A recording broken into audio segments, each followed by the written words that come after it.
হ্যাঁ, সে আর বলতে, পরি কি দুষ্টু, তার থেকে বেশি দুষ্টু তো নিয়াজ। আমাকেই কেমন করে বোকা বানিয়ে দিয়েছিল, আর আপনাকে তো পানি দিতে গোসল করিয়ে দিয়েছিল। কথাটা বলে মিথিলা হাসতে শুরু করলো। মিথিলার হাসি দেখে মুচকি হাসলো, এইভাবে যে মিথিলা নর্মাল হয়ে গেছে। হয়েছে, আর হাসতে হবে না। তুমি হাসলে আমাকে পেতনির মতো দেখা যায়। শ্রাবণের কথা শুনে আপনি আপনি হাসি থেমে যায়। আমি হাসলে কি বলেন? আমি হাসলে আমাকে পেতনির মতো দেখা যায়? রাগী ভাব নিয়ে শ্রাবণীর দিকে তাকিয়ে পড়ল মিথিলা। মিথিলার রাগী ভাব দেখে মনে মনে হেসে লুটুপুটি খেতে লাগলো শ্রাবণ, কিন্তু মুখে তার আভাস আসতে দিল না। সে আগের মতো ফেস করে বলল, হ্যাঁ, পেতনির মতো লাগে দেখতে। আপনি জানেন সবাই আমার হাসির কত প্রশংসা করে, আর আপনি বলছেন পেতনির মতো লাগে দেখতে? সবাই তো আর সত্যি কথা বলতে পারে না। আমি সত্যি কথা বলেছি। তোমাকে হাসলে শেওড়া গাছের পেতনির মতো লাগে। আপনার বউ পেতনি, আপনি হলেন পেতনির 10 নম্বর জামাই, পেতনা। পেতনা? পেতনি তো ফিমেল ভার্সন, মানে মেয়েরা। তাহলে পেতনির মেল ভার্সন পেতনা হলো না? মিথিলার এমন কথা শুনে কিছু সময় হাঁ করে বসে রইল। তারপর শরীর কাঁপিয়ে উচ্চ শব্দে হেসে উঠল মিথিলার এমন অযুক্তি কথা শুনে। পেতনির মেল ভার্সন পেতনা? কথাটা বলে আবারও হাসতে শুরু করে শ্রাবণ। আরে অদ্ভুত তো, আপনি এভাবে হাসছেন কেন? আমি হাসার মতো কি বললাম? না, কিছু না। কথাটা বলে আবারও হাসতে লাগলো। এবার আর আগের মতো হাসছে না।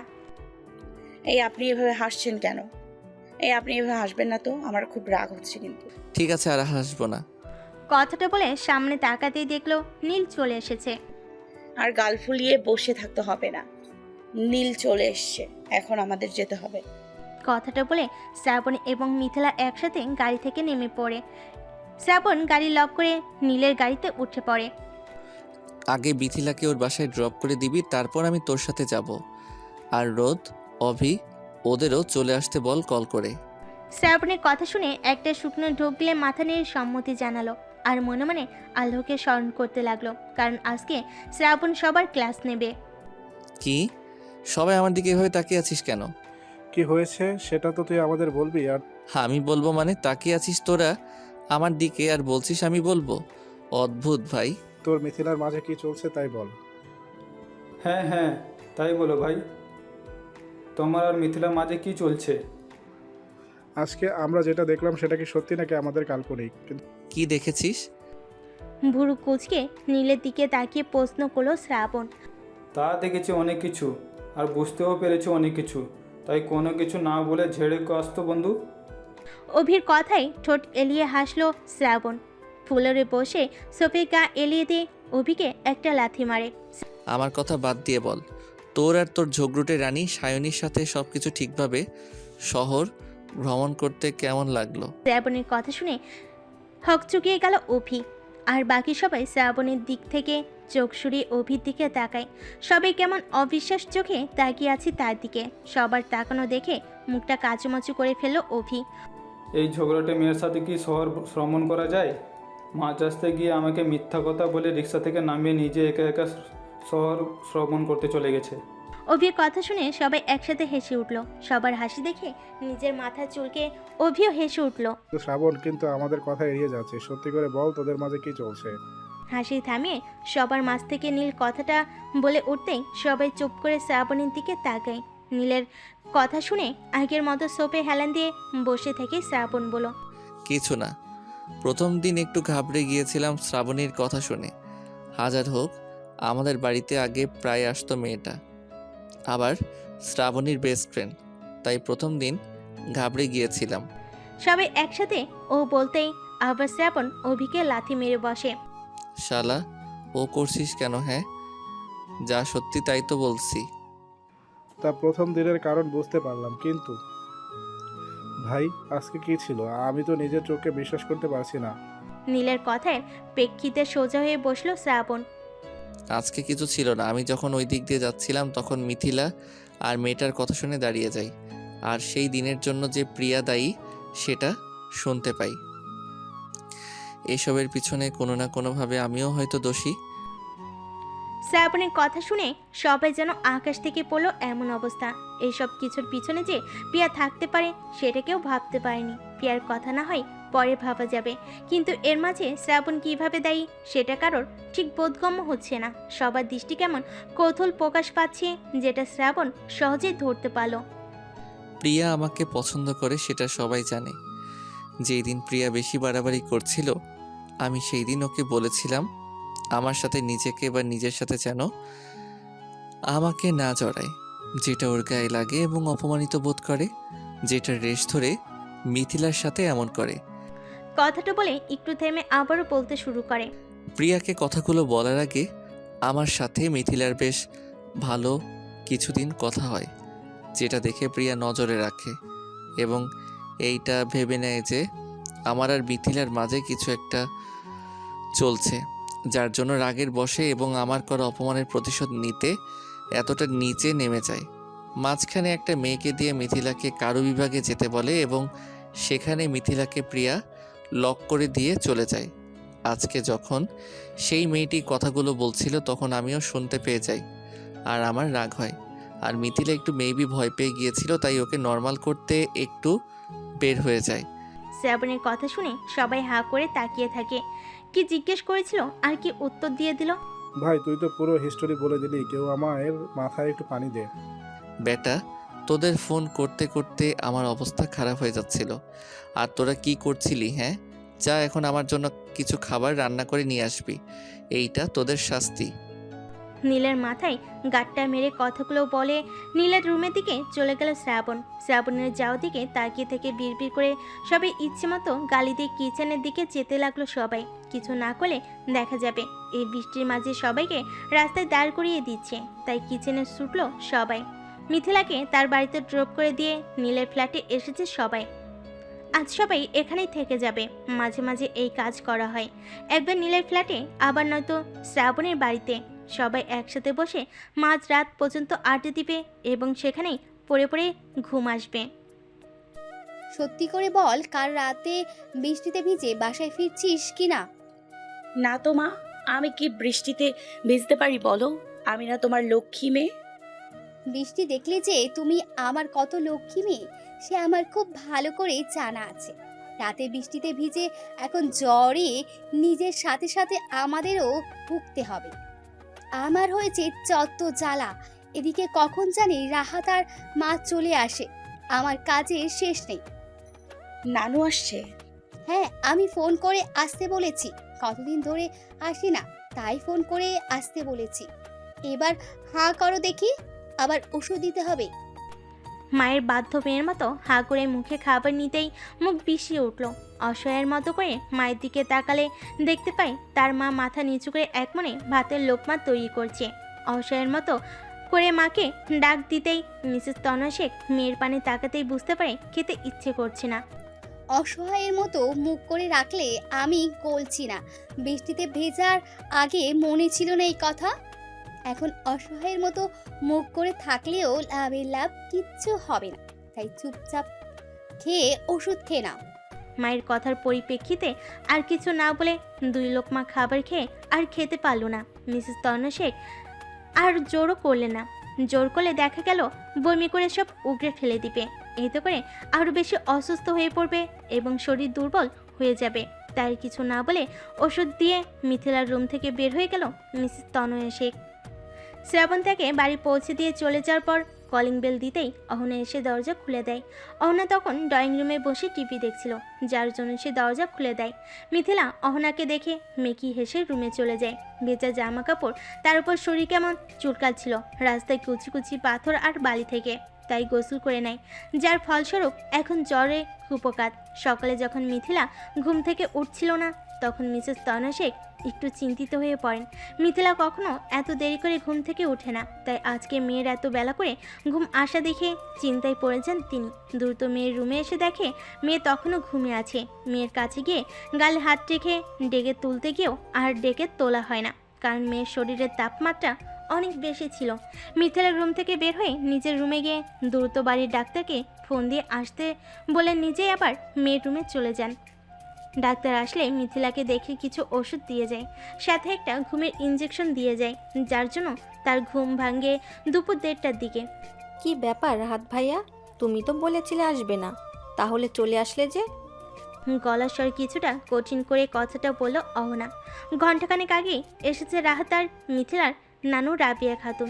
এত সময় নিয়ে রাহাত ড্রয়িং রুমে বসেছিল, ফুপিমা দাদির কাছে নালিশ করছিল সে কিভাবে না বলে চলে গিয়েছিল। দাদি ও ফুপিমার সাথে তাকে আচ্ছা মতো বকিয়ে দিল।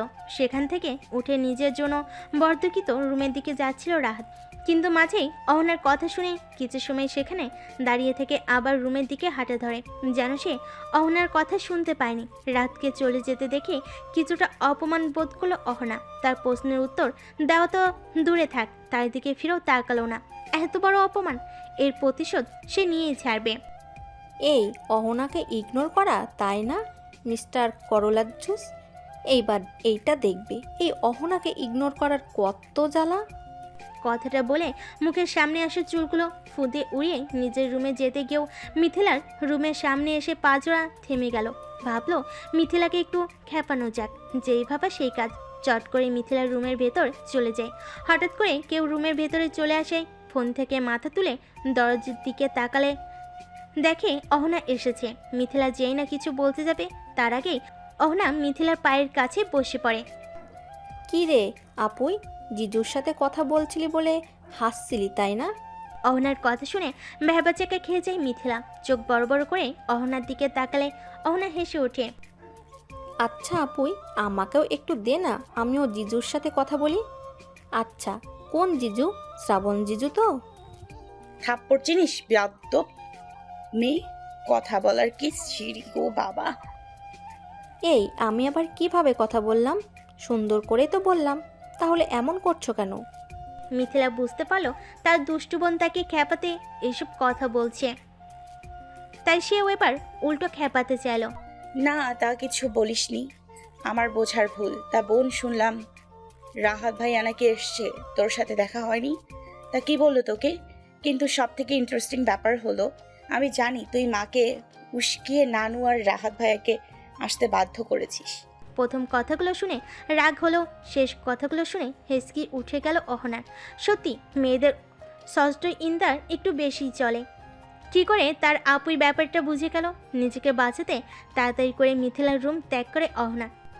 সবাই আমার থেকে মজা নেয়, আমারও সময় আসবে, তখন আমিও মজা নিব। বিড়বিড় করে কথাগুলো বলতে বলতে নিজের রুমের দিকে যাচ্ছিল অহনা, কিন্তু কারোর সাথে ধাক্কা খেয়ে নিচে পড়ে যাওয়ার আগেই কেউ একজন তার কোমর জড়িয়ে ধরে পড়ে যাচ্ছিল। ভাই চোখ বন্ধ করে নেয়, কিন্তু যখন দেখলো সে পড়ে গিয়ে ব্যথা পায়নি, তখন চোখ খুলে দেখে তার কোমরে রাহাতের হাত। চোখের সামনে রাহাতকে দেখেই তখনকার কথা মনে পড়ে গেল। মুহূর্তেই সোজা হয়ে দাঁড়িয়ে রাহাতের থেকে নিজেকে ছাড়িয়ে নিল। এই আপনার সমস্যা কি? চোখে দেখেন না, নাকি চোখ কপালে নিয়ে হাঁটেন? অন্ধ বেয়াক্কের লোক একটা। কথাগুলো বলে আর এক মুহূর্ত দেরি না করে সেখান থেকে চলে গেল অহনা। আর অহনার যার পানে হাঁ করে তাকিয়ে রইল রাহাত। সে এখনও কিছু বুঝতে পারছে না সে কি করেছে, আর অহনা এমন রেগে কথা বলল কেন। সেখানে কিছু সময় থমকে দাঁড়িয়ে থেকে ধীরে ধীরে মিথিলার রুমের দিকে চলে গেল, কিন্তু তার মাথায় এখনও অহনার বলা কথাগুলো ঘুরতে লাগলো। তোমার আবার কি হলো? মুখ এমন প্যাঁচার মতো করে আছো কেন? অহনা চলে যাবার পরই মাত্রই শ্রাবণকে একটি বাচ্চা পাঠাতে যাচ্ছিল মিথিলা, কিন্তু আবার দরজা খোলার শব্দ শুনে দরজার দিকে তাকিয়ে দেখে রাহাত শুকনো মুখ এবং চোখ মুখে বিস্ময় নিয়ে তার রুমে প্রবেশ করছে। চোখ মুখ এমন দেখে উক্ত কথাটা বলল। তোর বোন পাগল হয়ে গেছে রে মিতু। আমার বোন আবার কি করলো?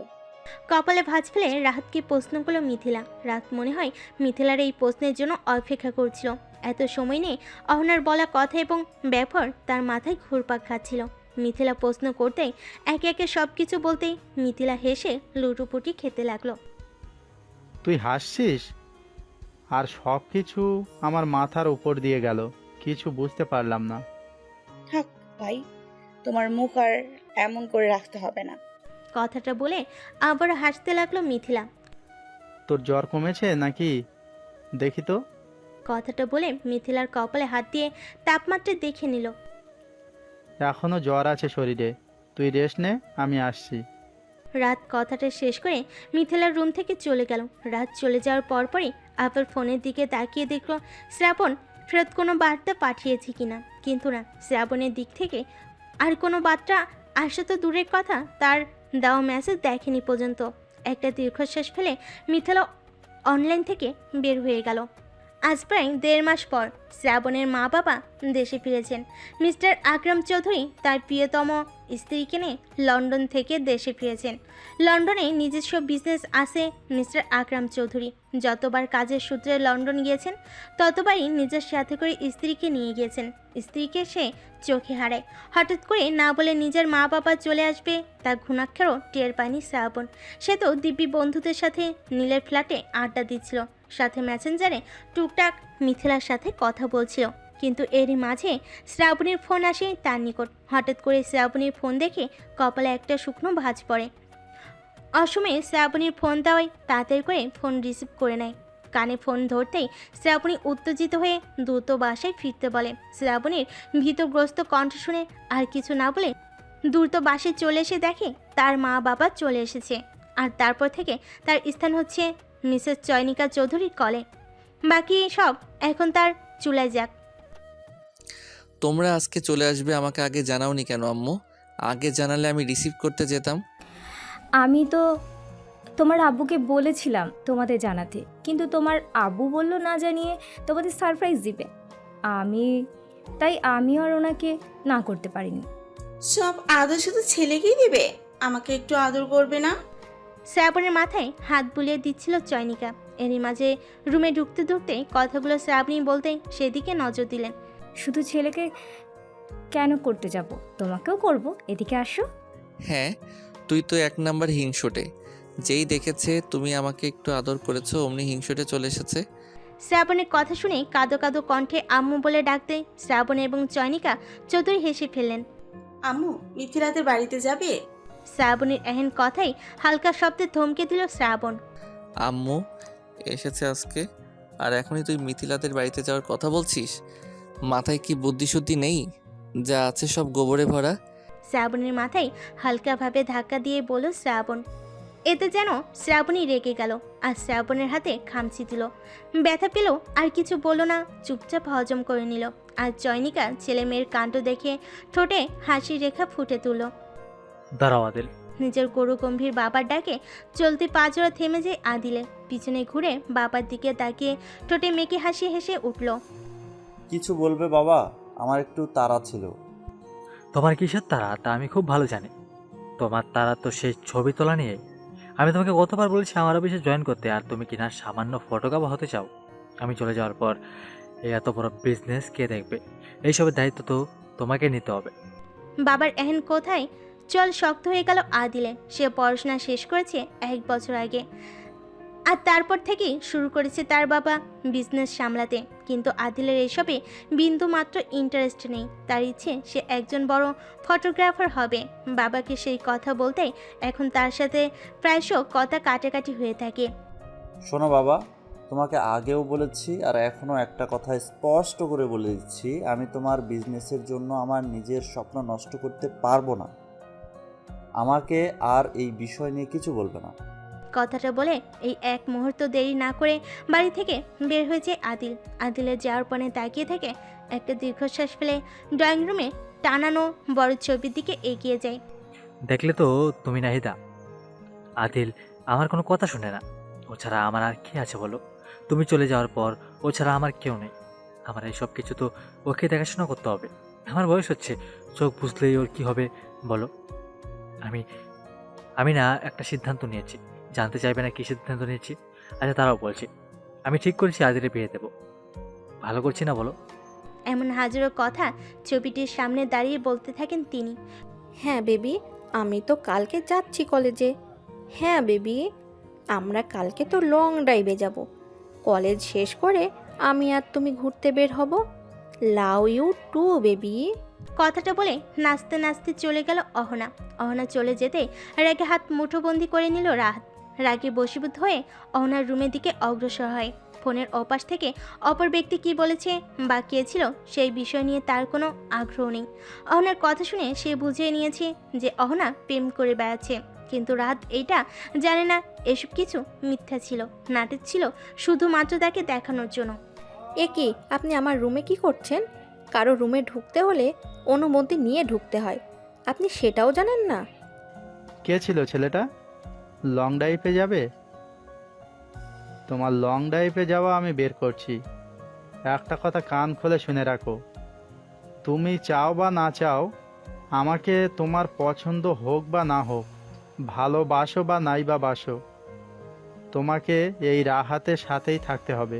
কথাটা এই মস্তিষ্কে গেঁথে নাও ভালো করে। কথাটা বলে যেইভাবে এসেছিল ঠিক সেইভাবে চলে গেল রাহাত, কিন্তু যাওয়ার আগে শব্দ করে দরজা দিয়ে গেলে কিঞ্চিত কেঁপে উঠল অহনা। তারপর আর চোখে তাকে অধরে বাঁকা হাসি দিয়ে আবার ফোনে কাউকে ফোন দিতে দিতে বেলকনিতে চলে গেল। ভালো আন্টি, কেমন আছো? আলহামদুলিল্লাহ ভালো আছি, তুমি কেমন আছো? আমিও ভালো আছি। ভালো আন্টি, কালকে তুমি আমাদের বাড়িতে আসবে? ফোনের ওপাশ থেকে বেশ উৎফুল্ল হয়ে বলল মিথিলা মিসেস চয়নিকা চৌধুরীকে। তারা বর্তমানে শ্রাবণীর ফোন দিয়ে ভিডিও কলে কথা বলছে। চয়নিকা পাশেই শ্রাবণী বসে আছে, তার বিপরীত সোফায় শ্রাবণ, তার বাবা আকরাম চৌধুরী এবং শ্রাবণের চাচা বসে আছে। চয়নিকার দিকে তাদের মন নেই। তাদের মাঝে এখন কথা হচ্ছে বিকালে কি কি খাবার মেনু হবে। চয়নিকা মানে ভালো রান্না। এই মিথিলা, তুই জানিস আমি আম্মুকে বলেছিলাম তোদের বাড়িতে যেতে।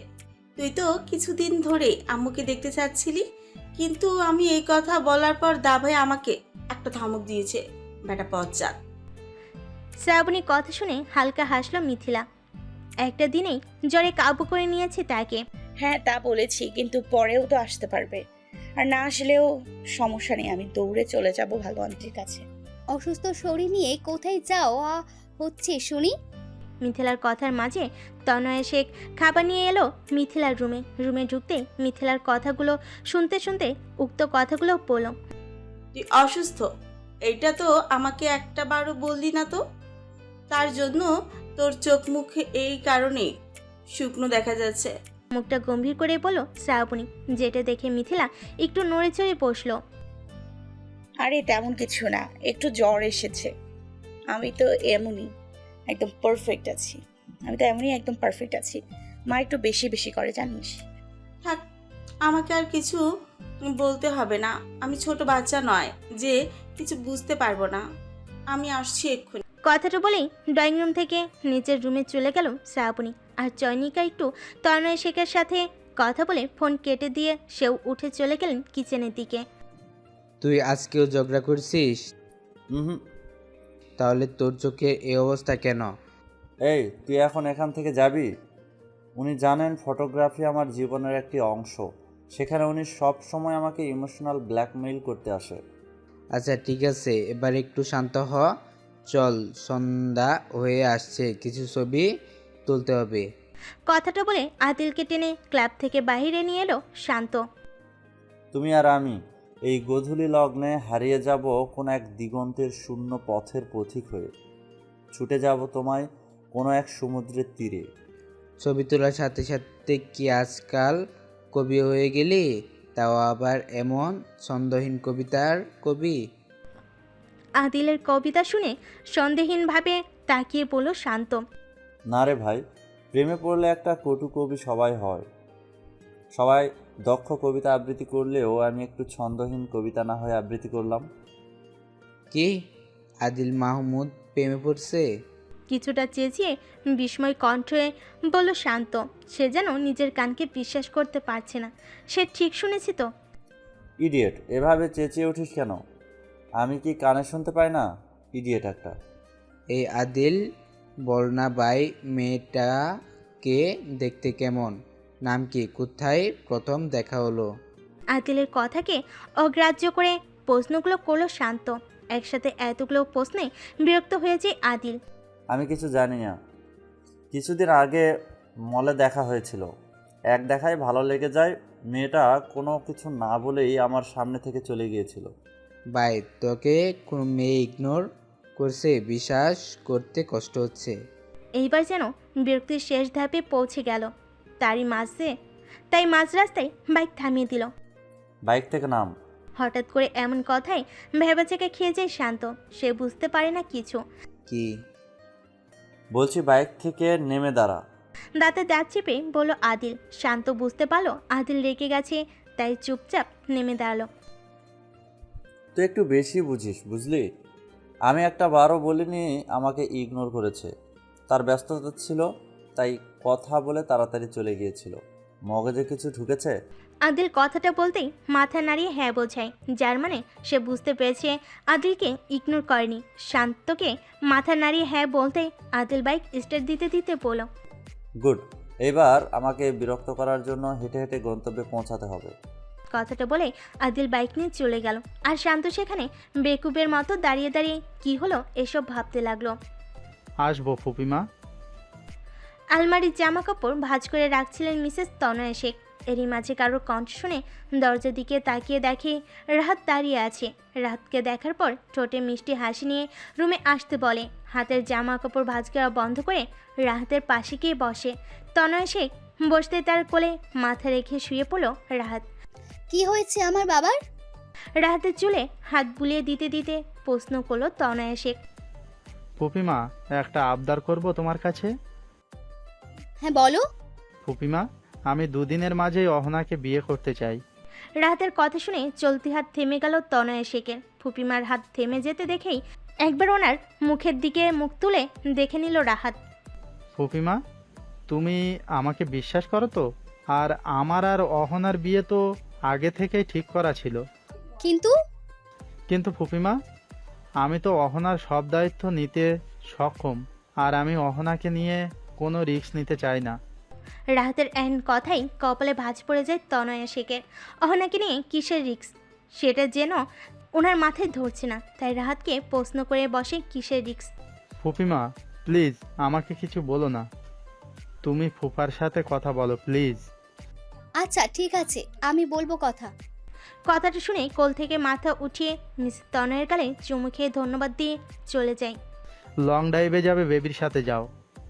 এবার যাও, অনেক ছাড় দিয়েছি, আর নয়। এবার তোমাকে আমার খাঁচায় বন্দি হতে হবে যে ছয়ানা। কেমন আছো বৃষ্টিময়ী? শুনলাম তোমার নাকি শরীর খারাপ, জ্বর বাঁধিয়েছ। আমি জানি তুমি বৃষ্টিপ্রিয় মানুষ, কিন্তু তাই বলে এভাবে জ্বর বাঁধাবে? তুমি কি জানো তুমি অসুস্থ হলে কষ্ট পেলে সেই ব্যথা আমি অনুভব করি? আমি না হয় তোমার থেকে দূরে থাকি, আড়ালে আবডালে থাকি, তাই তোমার কেয়ার করতে পারি না, কিন্তু তুমি তো একটু নিজের কেয়ার নিতে পারো, তাই না বৃষ্টিময়ী? আমি বলছি তুমি বৃষ্টিবিলাস করো না। আমি চাই তুমি বৃষ্টিবিলাস করো, কারণ তোমার প্রেমে আমি এই বৃষ্টিতেই পা পিছলে পড়েছিলাম, একেবারে মুখ থুবড়ে পড়েছিলাম। তুমি শুধু নিজের খেয়াল রেখো, তাড়াতাড়ি সুস্থ হয়ে ওঠো। মাগরিবের নামাজ আদায় করে রুমে বসেছিল মিথিলা। এখন শরীরটা ভালো লাগছে বলে টেবিল থেকে একটা বই নিয়ে বসেছিল। এরই মাঝে অহনা আসে আর হাতে করে একটা ফুলের তোড়া নিয়ে আসে। অহনার হাতে ফুলের তোড়া দেখে বই হাত থেকে রেখে কপাল কুঁচকে অহনার দিকে তাকায়। তুই এই ফুলের তোড়া কোথায় পেলি? আমি যতদূর জানি তুই এখন বাইরে যাসনি, তাহলে এই তোড়া? আরে আপুই, আমি ড্রয়িং রুমে বসে কার্টুন দেখছিলাম, তখন কে জানি কলিং বেল দিল। আমি গিয়ে দেখি কেউ নেই নিচে, এই বুকে পড়েছিল, আর তাতে তোমার নাম লেখা ছিল, সাথে একটা চিরকুটও আছে। তাই আমি তোমার কাছে নিয়ে এলাম, হয়তো তোমার ফ্রেন্ডরা দিয়েছে। এক নিঃশ্বাসে কথাগুলো বলে থামলো অহনা। তারপর মিথিলার দিকে ফুলের বুকে এগিয়ে দিলে সেটা মিথিলা নিয়ে দেখে সত্যি এতে তার নাম লেখা আছে। আচ্ছা ঠিক আছে, তুই এখন যা, আমি দেখেছি সব কিছু। যাচ্ছি, আমি মনে হয় তোমার রুমে থাকতে এসেছি। ভেংচি কেটে রুম থেকে প্রস্থান করতে করতে বের হয়ে গেল অহনা। অহনা চলে যেতেই মিথিলা বেড থেকে নেমে ফুলের তোড়া হাতে নিয়ে টেবিলের কাছে এসে দাঁড়ায়। কিছু না ভেবে ফুলের বুকে থেকে চিঠিটা নিয়ে পড়তে থাকে। চিঠিটা পড়ে একটা দীর্ঘশ্বাস ফেলে ফুলগুলো হাতে নিয়ে ভাবতে থাকে, এবার কিছু একটা করতে হবে। কে এই আগন্তুক? এবার তাকে খুঁজে বের করতে হবে। দা ভাই আসবো? আরে তোর অনুমতি নেওয়ার কি দরকার, আমি এমনি চলে আসছি। কথাটা বলে দাঁত বের করে হেসে শ্রাবণের রুমে চলে আসে শ্রাবণী। এই, তুই কি কখনো চেঞ্জ হবি না? দাঁড়া, আমি আজকেই বাবাইকে বলছি তোকে বিয়ে দিয়ে দিতে। দিন দিন বেয়াদব হয়ে যাচ্ছিস। শ্রাবণের মাথায় হালকা চাপড় মেয়ের কথাগুলো বলল শ্রাবণ। উফ দা ভাই, আমার আগে তোমার বিয়ে হবে। তোমার বউয়ের উপর ননদগিরি না দেখিয়ে আমি এই বাড়ি ছেড়ে কোথাও যাচ্ছি না। কথাটা বলে শ্রাবণের বেডে গিয়ে বসে পড়ল।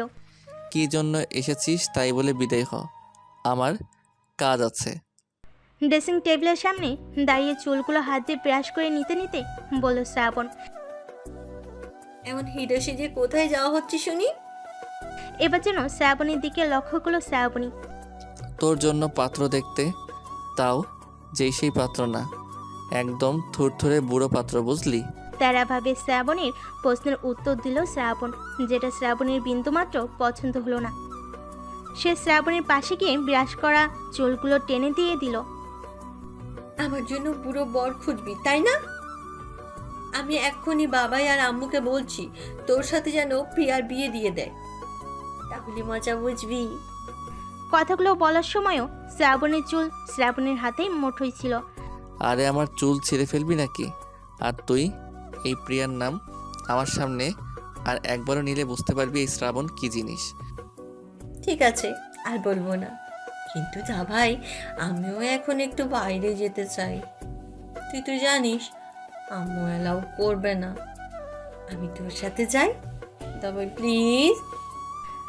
শেষ কথাগুলো কাঁদো কাঁদো ভাব নিয়ে বলল শ্রাবণী। প্রথমে একটু অমত করলো, পর মুহূর্তে তাড়াতাড়ি রেডি হতে বলল শ্রাবণীকে। শ্রাবণীর কথা শুনে শ্রাবণীও নাচতে নাচতে চলে গেল রেডি হতে। তুমি কি আমাকে ফলো করছো ঝগড়াটে রানী? গ্রাম থেকে ছোট চাচা চাচি আসছে সায়নীর। ছোট চাচার এক মেয়ে আছে যার বয়স 10 বছর। যে বায়না ধরেছে ফুচকা খাবে, সাথে সন্ধ্যার আলোকিত শহর দেখবে। সন্ধ্যায় বাহিরে যেতে ইচ্ছে করছিল না সায়নীর। মায়ের জোড়াজুড়িতে এক প্রকার বাধ্য হয়ে বের হয় তার চাচাতো বোনকে নিয়ে। হঠাৎ করে কেউ একজন কথাগুলো বলে সেদিকে না তাকিয়ে বুঝতে পারলো কে এই ব্যক্তি। এতদিনে সে বেশ ভালো করে এই মানুষটির কণ্ঠ শুনে নিয়েছে, তাই আর এখন সমস্যা হলো না এই ব্যক্তিকে চিনতে। আমি আপনাকে ফলো করতে কেন যাব? আপনি কোন বীর পুরুষ যে আপনাকে ফলো করতে যাব? এক হাতে উষা, এর হাত ধরে নিয়ে সামনে এগিয়ে যাচ্ছে, অন্য হাতে আইসক্রিম খাচ্ছে। উষার হাতেও আইসক্রিম আছে, যেটা সে আপন মনে খেতে খেতে হেঁটে চলেছে। এমনভাবে খাচ্ছে মনে হচ্ছে তার সকল ধ্যান এই আইসক্রিমের মাঝে। আসলে কিন্তু তা নয়। তার কান পেতে রেখেছে শাওনি আর অচেনা ছেলেটার কথা শোনার জন্য। তুমি বলছো ফলো করছো না, কিন্তু আমি তো দেখতে পাচ্ছি তুমি আমাকে ফলো করছো। এবার শাওনির পা জোড়া থেমে যায়। সে পাশ ঘুরে অভির দিকে বুকে দুহাত গুজে দাঁড়ায়। আপনি কোথাকার কোন হরিদাস পাল যে আমি আপনাকে ফলো করতে যাব? নিজেকে কখনো আয়নায় দেখেছেন? দেখতে কেমন দেখা যায়? এই তুমি আমাকে অপমান করলে, দাঁড়াও দেখাচ্ছি মজা। কথাটা বলে শাওনির চুলগুলো টেনে দিলেই রেগে যায় শাওনি। সে নিজেও অভির চুল ধরে টান দিতে লাগলো। এদিকে এদের চুল টানাটানি আইসক্রিম খেতে খেতে উপভোগ করছে উষা। মনে হয় ফ্রিতে কোনো মুভি দেখছে সে। আমি তোমার বড় হই, সেটা তুমি জানো। চুল টানাটানির এক পর্যায়ে কথাগুলো বলল অভি। এদের শাওনির হাত থেমে যায়। আপনি আমার বড় আর কাজ করেন ছোট বাচ্চাদের মতো। এই উষা, চল তো, এখানে আর থাকবো না। কথাটা বলে উষাও হাত ধরতে গেলে সে বুকের মাঝে হাত ভাঁজ করে রাখে। আমি তো এখনো কিছু দেখি নাই আপু। আর ফুচকা চটপটি এসব কিছুই খাওয়া হয়নি। আমি এখন কিছুতেই বাড়িতে যাব না।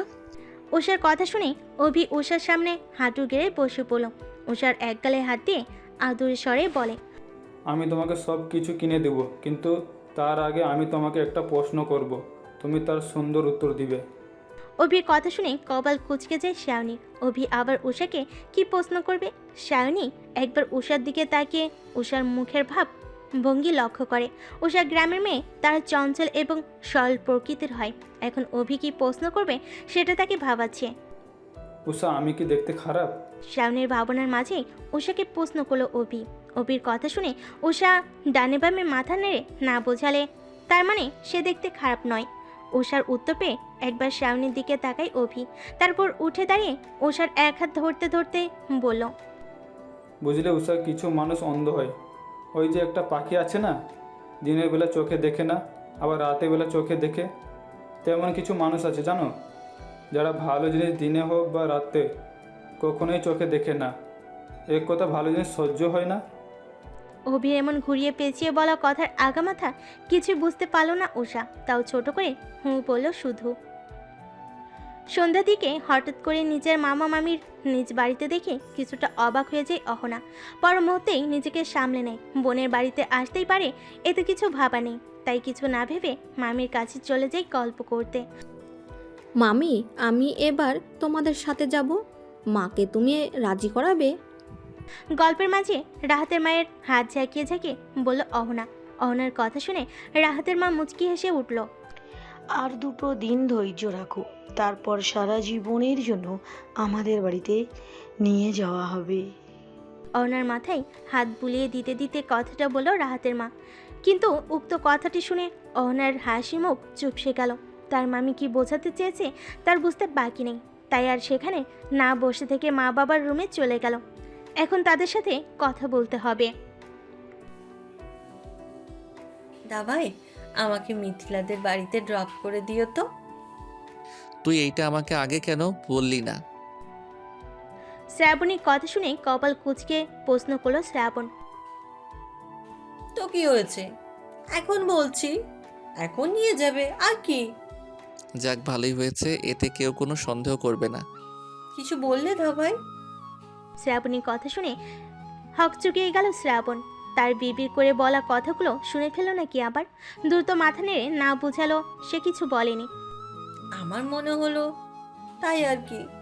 কথাটা বলতে বলতে কানে হেডফোন দিয়ে সিটে গা এলিয়ে দিল। সে এখন হাবিব ওয়াহিদের ঝরা পাতা উড়ে যায় গানটি শুনবে। গানটি তার বেশ ভালো লাগে। শ্রাবণ নিজেও মিথিলাকে দেখার জন্য মেয়েটার জ্বর বাঁধিয়ে বসে আছে। এখন কেমন আছে কি জানে, এখন মনে হচ্ছে সব দোষ তার। কেন সে মিথিলার কথায় আশ্রমে যেতে রাজি হয়েছিল। আর মেয়েটারও বলিহারি, বৃষ্টি দেখলে জ্ঞান থাকে না, এখন ভুগতে হচ্ছে।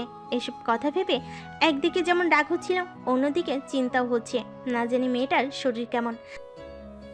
এই দাবাই, গাড়ি থামা। চিন্তার মাঝে শ্রাবণীর কথা শুনে গাড়ি দাঁড় করলো। আরে, মিথিলার তো শরীর খারাপ, আমি দেখতে যাচ্ছি, কিছু ফলমূল নিয়ে যেতে হবে তো নাকি। কথাটা বলে গাড়ি থেকে নেমে পড়লো শ্রাবণী। তার সাথে শ্রাবণও গাড়ি থেকে নেমে যায়। তোর বান্ধবীর জন্য ফলমূল কম, আইসক্রিম চকলেট নিয়ে যা বেশি করে, তাহলে দেখবি তোর বান্ধবী তাড়াতাড়ি সুস্থ হয়ে গেছে। শ্রাবণের কথা শুনে শ্রাবণী তাই করলো। ধন্যবাদ ভাইয়া, আমাকে সব কিছু কিনে দেওয়ার জন্য। তুমি সত্যি অনেক ভালো। কথাটা বলে অভির গালে চুমু খেলো উষা। অভিও ভালো মনে উষাকে সাথে নিয়ে আরো কিছু জায়গায় ঘুরে দেখালো। ঝগড়াটে রানী, তোমার কি হয়েছে? হঠাৎ অভির কথাই চমকে ওঠে সায়নী। সে তো অন্য কিছু ভাবতে ব্যস্ত আছে, তাই হঠাৎ করে কারোর কণ্ঠ শুনে চমকে ওঠে। হ্যাঁ। কি হয়েছে তোমার, এমন চুপচাপ হয়ে আছে কেন? কোনো সমস্যা? একসাথে এতগুলো প্রশ্ন করতে দেখে হালকা বিরক্ত হয়ে যায় সায়নী। এই, আপনি কি পাগল? একসাথে এতগুলো প্রশ্ন কেউ করে কাউকে? বিরক্ত সহিত অভিকে উল্টো প্রশ্ন করলো সায়নী। আরে ভাই, তোমাকে আজকে কেমন জানি লাগছে, তাই বলছি, কোনো সমস্যা কি না? হ্যাঁ, একেবারে তেলে বেগুনে জ্বলে উঠেছে। না, কিছু হয়নি, আমি ঠিক আছি। কথাটা বলে চারপাশে চোখ বুলাতে লাগলো সায়নী। কিন্তু অভির এমন চুপচাপ থাকা সায়নীকে একটু ভালো লাগছে না। তাই ঠিক করলো কিছু একটা বলে বা করে রাগাতে হবে। ওহ, আমি তো বুঝতে পেরেছি, নিশ্চয়ই বয়ফ্রেন্ডের সাথে ঝগড়া হয়েছে। ওরে বাবা, এত রাগ করে না। তুমি যে ঝগড়াটে, তাতে করে এই তোমার বয়ফ্রেন্ড ফোন করলো বলে। কথাগুলো বলে সায়নীর গাল টেনে দিল অভি। এদিকে কথাগুলো হজম করে নিতে পারলো, গাল টেনে দেওয়া ব্যাপারটা হজম করতে পারলো না। তাই রাগে নাকের পাটা ফুলিয়ে তুলল।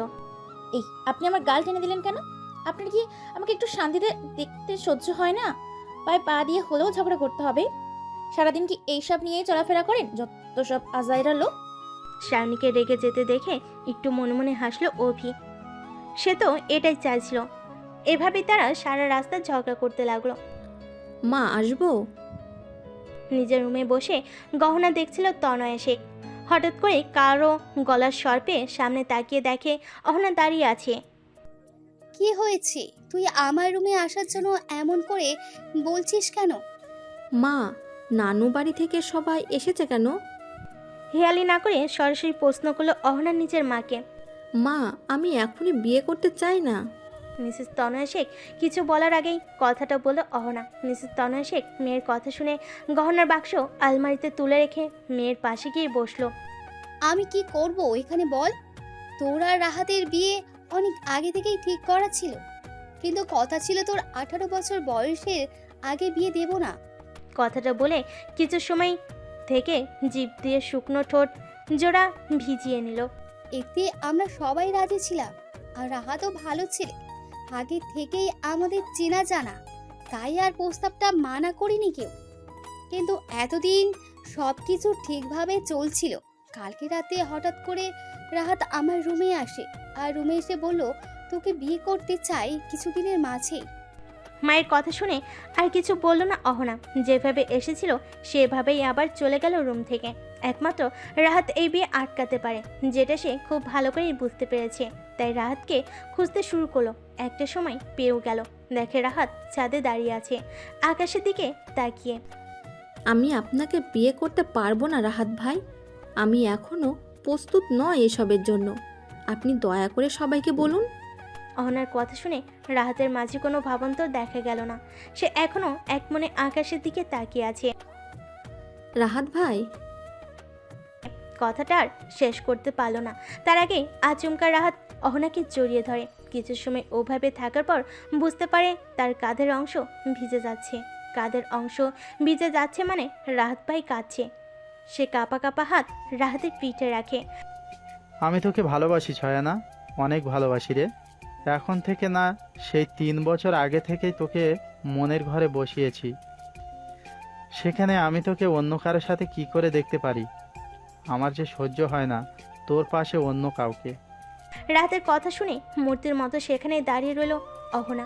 মুখ দিয়ে আর কোনো রাত বের করতে পারল না। রাহাতের পিঠ থেকে অনেক আগে হাত পড়ে গেছে। এমন না যে সে রাহাতকে পছন্দ করে না, তার ছোট মনে একটু একটু করে রাহাত জায়গা করে নিয়েছে।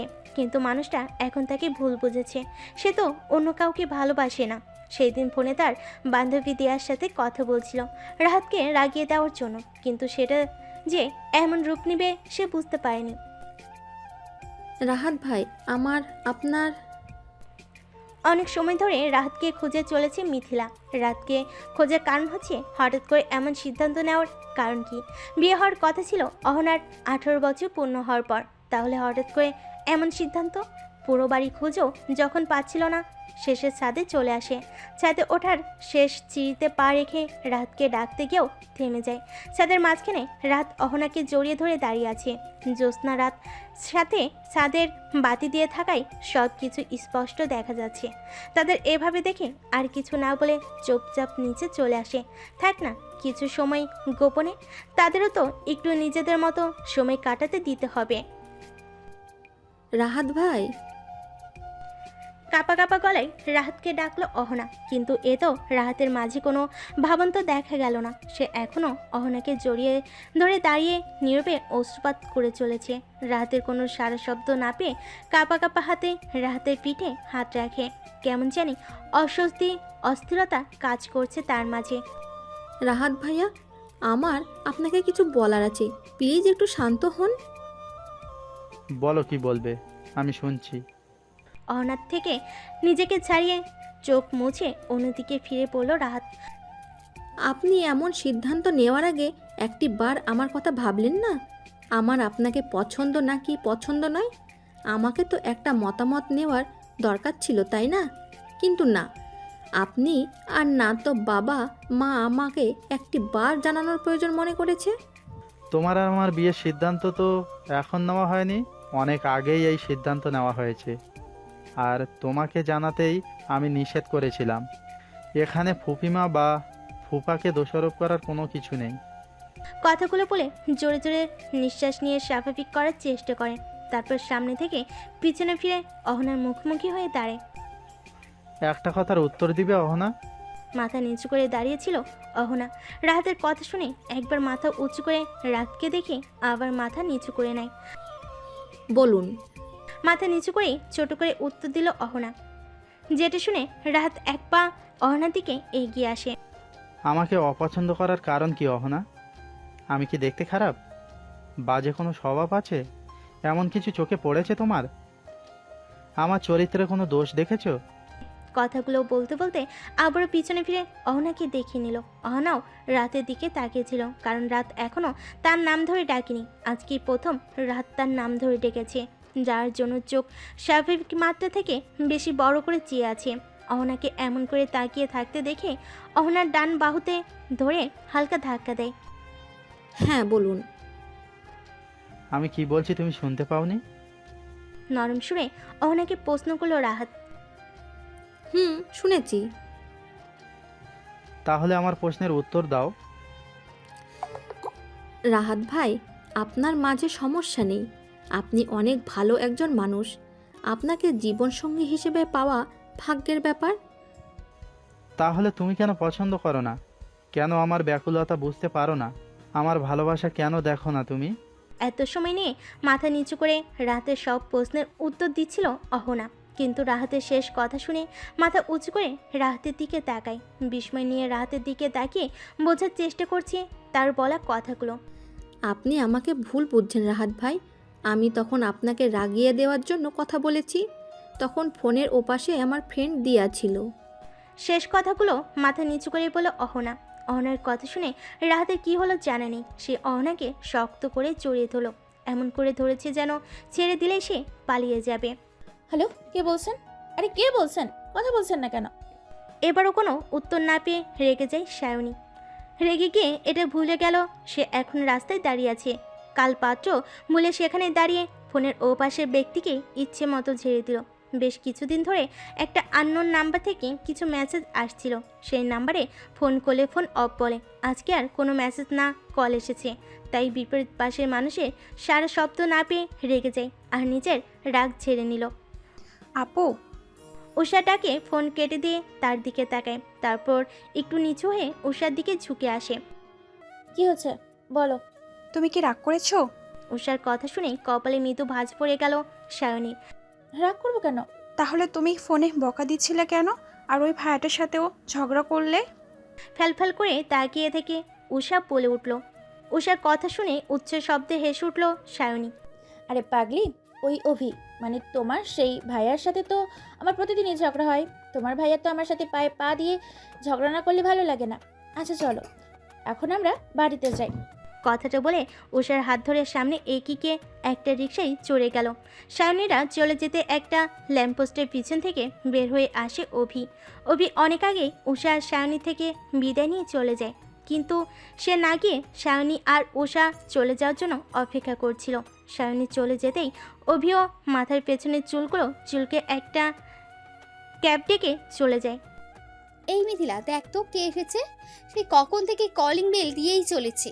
ছাদ থেকে নেমে ড্রয়িং রুমে বসে বসে ম্যাগাজিন পড়ছিল মিথিলা। এরই মাঝে বারবার কলিং বেল বেজে ওঠায় বিরক্ত হচ্ছিল, তাও উঠে দেখছিল না কে এসেছে। তার এখন সব কিছু বিরক্ত লাগছে, কিন্তু কিচেন থেকে মায়ের কণ্ঠ শুনে না চাওয়া সত্ত্বেও উঠে যেতে হলো। সারপ্রাইজ। দরজা খুলে ও পাশের ব্যক্তিগুলো দেখে থমকে গেল মিথিলা। এটা সত্যি তার জন্য সারপ্রাইজ ছিল। এই সময় শ্রাবণীকে দরজার ও পাশে দেখে অবাক হয়ে যায়। কে এসেছে রে মিথিলা? মিথিলার কোনো সারা শব্দ না পেয়ে কিচেন থেকে বের হয়ে দরজার কাছে আসতেই বলো মিসেস তনয়া শেখ। দরজার ওপাশে শ্রাবণীকে দেখে উনি অনেক খুশি হয়ে গেলেন। এই তুই এভাবে দরজার সামনে দাঁড়িয়েছিস কেন? মেয়েটাকে ভেতরে আসতে দে। মায়ের কথাই দ্রুত দরজা থেকে সরে দাঁড়িয়ে ভেতরে আসার সুযোগ করে দেয় মিথিলা। কেমন আছো আন্টি? ভেতরে আসতে আসতে মিসেস তনয়া শেখকে বলল শ্রাবণী। ভালো আছি, তুই কেমন আছিস? আমিও ভালো আছি আন্টি। আচ্ছা তুই বস, আমি কিচেনে রান্না বসিয়ে এসেছি। এই মিথিলা, দরজা দিয়ে শ্রাবণীর পাশে এসে বস। ওখানে সঙ্গের মতো আর দাঁড়িয়ে থাকতে হবে না। কথাটা বলে মিসেস তনয়া শেখ কিচেনে চলে যায়। সে তো গিয়েছিল দরজা বন্ধ করতে। কিন্তু আরও একজন মানুষকে দরজার সামনে দাঁড়িয়ে থাকতে দেখে সেখানেই জমে গেছে মিথিলা। সেখানেই তার সময় থেমে গেছে। আচ্ছা, কতদিন ধরে সেই মানুষটিকে দেখে না? মাত্র 2 দিন, কিন্তু মনে হচ্ছে কত বছর ধরে দেখে না। কিন্তু হয়েছে মাত্র 2 দিন। মানুষটাকে দেখে মনের মাঝে প্রশান্তি খেলে গেল। এইখানে দাঁড় করিয়ে রাখবে, ভেতরে যেতে দিবে না? শ্রাবণের কথা শুনে নিজের ভাবনা থেকে বের হয়ে দরজার সামনে থেকে সরে দেয়। শ্রাবণও মুচকি হেসে ভেতরে চলে আসে। আরে জিজু যে। শ্রাবণ ভেতরে গিয়ে বসার কিছুক্ষণ পর তনয় শেখ চা আর কিছু নাস্তা নিয়ে আসে। তারপর শ্রাবণের সাথে কুশল বিনিময় করে আবারও কিচেনে ছুটে যায়। এদিকে শ্রাবণী যেন কথা বলার এক সঙ্গী পেয়েছে, এসে গল্পের আসন নিয়ে বসেছে। শ্রাবণও একবার মিথিলার দিকে তাকিয়ে চায় চুমুক দেয়। ছাদ থেকে সিঁড়ি বেয়ে নিচে নামছিল রাহাত আর অহনা। রাহাত তাকে এটো ওটো বলে লজ্জা দিচ্ছিল। সে সিঁড়িতে পা রাখতেই সামনে তাকিয়ে দেখে শ্রাবণ বসে আছে। অহনাও শ্রাবণকে দেখে উত্তেজিত হয়ে যায়। আরে শ্রাবণ জিজু যে। সবে মাত্র চায়ের চুমুক দিয়েছিল শ্রাবণ, কিন্তু সে চার গলা দিয়ে নামতে পারল না। তার আগেই সব মুখ থেকে বের হয়ে গেল আর কাশি উঠে যায়। অপরদিকে অহনার কথা শুনে মিথিলা আর শ্রাবণী মুখ হাঁ হয়ে গেল। তাদের মস্তিষ্কে অহনার কথা ধারণ করতে পারেনি। যখন কথাগুলো মস্তিষ্কে ধারণ করতে সক্ষম হয়, তখন অহনার দিকে মিথিলা চোখ পাকিয়ে তাকিয়ে শ্রাবণের পাশে গিয়ে বসে পিঠে হাত ঘষে দিতে থাকে, সাথে মাথায় ফু দিতে থাকে। এটা এটা তুমি কি বললে ছয়ানা? বিড়বিড় করে অহনাকে কথাটা বলল রাহাত। আপনি ঠিক আছেন শ্রাবণ? শ্রাবণের মাথায় ফু দিতে দিতে বলল মিথিলা। ছোট করে মিথিলার প্রশ্নের উত্তর দিল শ্রাবণ। এদিকে অহনাও বুঝতে পারে উত্তেজনার বশে সে কি ভুল করেছে। এখন এটাকে কিছু একটা বলে সামলাতে হবে। আরে শ্রাবণ, কেমন আছো? অহনা মুখ খোলার আগে রাহাত শ্রাবণের উদ্দেশ্যে উক্তিগুলো বলে। জি ভালো, আপনি কেমন আছেন? আমি ভালো আছি। তো এখানে মেয়েদের মাঝে না থেকে চলো আমরা দুজন উপরে চলে যাই। আর হ্যাঁ, আমাকে আপনি আপনি করতে হবে না, আমাকে তুমি করেই বলো। রাতের কথা শুনে মুচকি হেসে মাথা দুলিয়ে উপরে চলে যায় শ্রাবণ। রাত চলে যাওয়ার আগে সবার অগোচরে অহনাকে চোখ টিপ দিয়ে চলে যায়। অহনাও রাহাতের দিকে তাকিয়েছিল বলে সেটা দেখে নেয়। অসভ্য লোক একটা, আগেই ঠিক ছিল, এখন একটা বদমাইশ হয়ে গেল। বিড়বিড় করে কথাটা বলল অহনা, যেই কথায় মিথিলা, শ্রাবণী আর না তো রাহাতের কান পর্যন্ত পৌঁছালো। ঠিক মতো বাসায় পৌঁছে গেছো? বাড়ি ফেরার মিনিট 10 পর ছোট একটা বাচ্চা আসে শাওনির ফোনে। ছোট একটা বাচ্চা, অথচ এটার মাঝে লুকিয়ে আছে কত শত চিন্তা, ভালোবাসা। মনে হয় ও পাশে মানুষটি তার ঠিক মতো নীড়ে ফেরার জন্য অপেক্ষা করছিল। তার নীড়ে না নিয়ে সে দুশ্চিন্তায় আছে। এমন বাচ্চা কে পাঠিয়েছে ভাবতেই মনে পড়ল অভির কথা।